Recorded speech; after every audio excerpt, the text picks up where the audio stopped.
town of Eldridge, nestled between rolling hills and dense forests, there was an old, abandoned mansion known as the Blackwood Estate. The locals whispered about the mansion, their voices trembling with fear and superstition. It was said that the spirits of those who had once lived there still roamed the halls, their whispers echoing through the night. No one dared to enter, but the allure of the unknown was too strong for some to resist. One crisp autumn evening, a group of 5 friends, Tom, Sarah, Jake, Emily, and Mark, decided to explore the Blackwood Estate. They were all in their early 20s, full of curiosity and a sense of invincibility. As they approached the mansion, the moon cast eerie shadows on the cracked, ivy-covered walls. The air was thick with an unsettling silence, broken only by the distant hoot of an owl. Tom, the self-proclaimed leader, pushed open the creaking front door, and they stepped inside. The interior was a haunting relic of the past. Dusty furniture draped in white sheets, cobwebs hanging like ghostly curtains, and a musty smell that clung to their clothes. "This place gives me the creeps," Emily whispered, her voice trembling. "But it's just old stuff," Mark replied, trying to sound brave. They wandered through the dimly lit rooms, their footsteps echoing in the vast emptiness. As they reached the grand staircase, a sudden chill ran down their spines. "Did you feel that?" Sarah asked, her eyes wide with fear. "It's just the draft," Jake said, though his voice lacked conviction. Suddenly, they heard a faint whispering sound, like the rustling of leaves or the murmuring of distant voices. It seemed to come from the walls themselves, a soft, insistent murmur that sent shivers down their spines.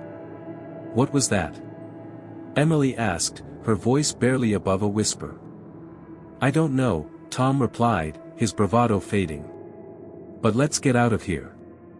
But before they could leave, the whispers grew louder, more distinct.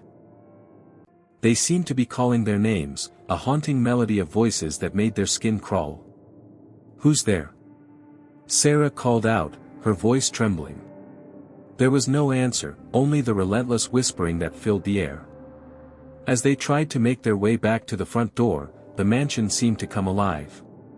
The walls groaned, the floorboards creaked, and the whispers grew louder, more urgent. It was as if the spirits of the Blackwood Estate were trying to communicate with them, to warn them of something terrible. Suddenly, the lights flickered and went out, plunging the mansion into darkness. Panic set in as they fumbled for their flashlights, but the batteries seemed to have died. The whispers now surrounded them, a cacophony of voices that filled their minds with dread.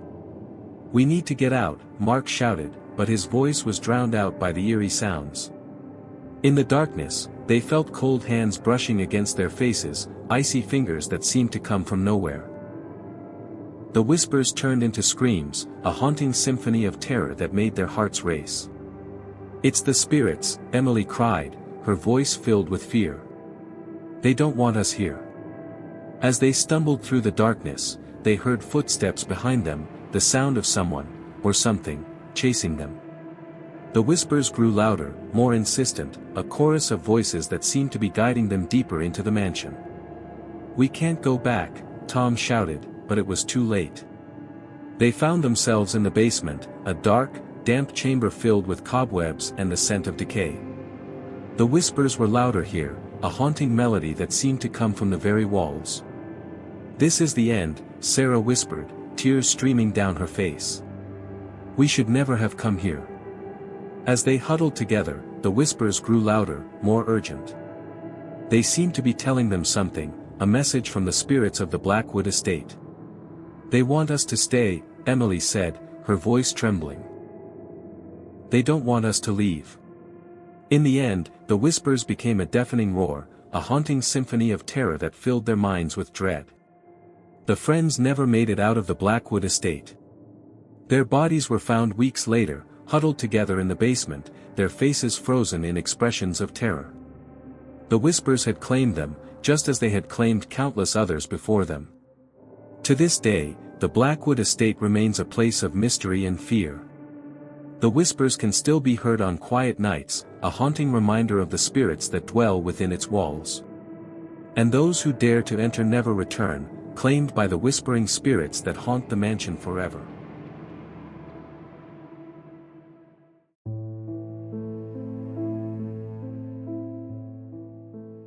In the heart of an old, abandoned asylum, there was a corridor that seemed to defy the laws of time and space. It was known as the Empty Corridor, a place where the walls whispered secrets and shadows danced with malevolent intent. Few dared to venture there, but those who did often returned forever changed, or not at all. The asylum had been shut down decades ago, its once bustling halls now silent and crumbling. But the legend surrounding it only grew darker with each passing year. The Empty Corridor was said to be the epicenter of its haunted reputation, a place where the spirits of the forgotten lingered, trapped between worlds. Some claimed it was the site of unspeakable experiments, while others whispered of patients who had never truly left. One night, a group of curious teenagers decided to explore the asylum. They had heard the stories, of course, but like many young people, they believed they were invincible. As they made their way through the broken windows and crumbling walls, they found themselves standing at the entrance of the Empty Corridor. It was a long, narrow passage, dimly lit by the moonlight filtering through the broken ceiling. The air was thick with the scent of decay, and the silence was almost tangible. At first, nothing seemed out of the ordinary. The walls were covered in peeling paint, and the floor was littered with debris. But as they ventured deeper, a sense of unease began to settle over them. The corridor seemed to stretch on endlessly, and the walls began to close in, as if trying to trap them. One of the teenagers, a girl named Sarah, felt something brush against her leg. She looked down, but there was nothing there. She laughed nervously, trying to brush it off, but the others could see the fear in her eyes. Then they heard it, a soft, rhythmic sound, like footsteps echoing through the emptiness. They froze, their hearts pounding in their chests. The footsteps seemed to be coming from all directions at once, impossible to pinpoint. One of the boys, Mark, tried to rationalize it. "It's just the wind," he said, but his voice trembled. "There's no one here." But they were wrong. As they turned to leave, they saw a figure standing at the end of the corridor. It was a woman, dressed in a tattered white gown, her face obscured by long, matted hair. She stood perfectly still, watching them with an eerie calm. The teenagers screamed and ran, but the corridor seemed to twist and turn, leading them in circles. No matter which way they turned, the figure remained, always just out of reach. They finally stumbled out of the asylum, gasping for breath and clinging to each other. They never spoke of what they saw that night, but the experience left them forever haunted. One by one, they began to experience strange occurrences, nightmares, cold spots, and the feeling of being watched. Sarah was the worst off. She claimed to see the figure in her dreams, always reaching out to her with bony fingers. Within weeks, she had moved away, unable to shake the terror that had taken hold of her. Years later, a paranormal investigator named Dr. Emily Carter decided to explore the asylum. She had heard the stories of the Empty Corridor and was determined to uncover the truth. Armed with her equipment and a sense of skepticism, she entered the building. As she made her way through the dark, she couldn't shake the feeling that she was being watched. The air was thick with an oppressive energy, and she could feel the weight of history pressing down on her. When she reached the Empty Corridor, she set up her cameras and recording devices. She walked slowly, her eyes scanning the walls for any sign of movement. Suddenly, she heard the footsteps again, the same rhythmic sound that had haunted the teenagers. She turned, but there was nothing there. She tried to rationalize it, but her heart was pounding in her chest. She felt a chill run down her spine as she realized she was not alone. As she turned to leave, she saw the figure standing at the end of the corridor. It was the same woman, dressed in a tattered white gown, her face obscured by hair. Dr. Carter froze, her mind racing. She had seen this figure in old photographs of the asylum, patients who had been subjected to cruel experiments, their minds shattered by the inhumane treatment they had endured. The figure seemed to be calling to her, beckoning her deeper into the darkness. She turned and ran, her heart pounding in her chest. She made it out of the asylum, but the experience left her shaken. She reviewed her footage, and to her horror, she saw the figure standing behind her, watching her with hollow eyes. She knew then that the empty corridor was more than just a haunted place, it was a gateway to something far more sinister. The legend of the empty corridor grew darker with each passing year. Some claimed it was cursed, a place where the dead refused to rest. Others whispered of dark forces that lingered there, waiting for the unwary to stumble into their grasp. But one thing was certain, those who dared to enter the empty corridor would never truly leave, haunted forever by the horrors that lurked within its walls.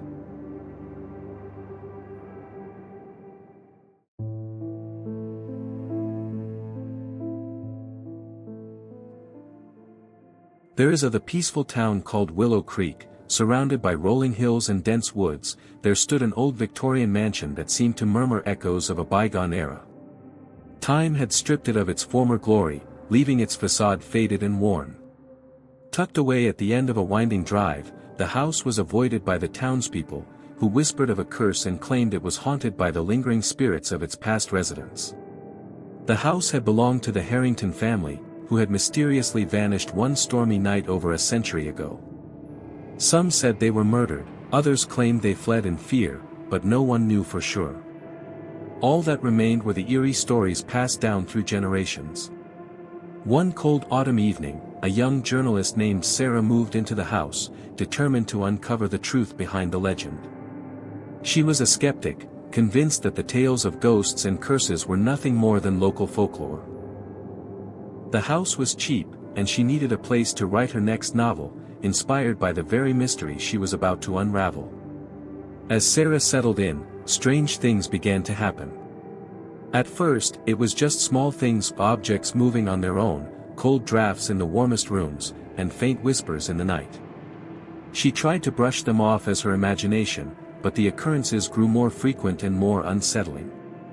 One night, as she sat at her desk, pen in hand, she heard a soft, melodic voice calling her name.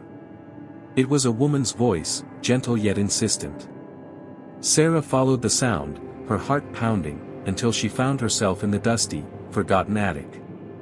There, amidst the cobwebs and old trunks, she discovered a hidden room, sealed off by a heavy wooden door. Curiosity got the better of her, and she managed to pry the door open. Inside, the air was thick with the scent of old wood and forgotten memories. The room was filled with antique furniture, covered in sheets, and in the center stood a grand piano. As Sarah approached, the piano began to play on its own, a haunting melody that sent shivers down her spine. The voice from before grew louder, clearer. "Sarah, help me," it pleaded. She turned to see a ghostly figure, a woman in a flowing white dress, standing before her. The woman's eyes were filled with sorrow and desperation. "I am Emily Harrington," the ghost said. "I was murdered here, along with my family, by a man we trusted. Our spirits have been trapped in this house, unable to find peace." Sarah listened in horror as Emily recounted the terrible events of that fateful night. The man, a trusted servant, had betrayed them, driven by greed and madness. He had killed the entire family and then fled, leaving their spirits to wander the house. Determined to help Emily and the others find peace, Sarah began to investigate. She searched through old records, interviewed descendants of the townsfolk, and pieced together the tragic story. With the help of a local historian, she uncovered evidence that led to the identification of the murderer's grave. Armed with this knowledge, Sarah returned to the house. She performed a ritual, calling upon the spirits of the Harrington family and guiding them towards the light. As she spoke the final words, the house shook violently, and the spirits of Emily and her family appeared one last time, their faces filled with gratitude. With a final, sorrowful glance, they vanished into the night, leaving Sarah alone in the now silent house. The haunting had ended, and the ghosts of the past had finally found peace. As Sarah sat in the quiet, she knew that the story of the Harringtons would live on, not as a curse, but as a testament to the power of truth and justice. And though she had faced the supernatural, she felt a strange sense of fulfillment, knowing that she had helped to right an ancient wrong.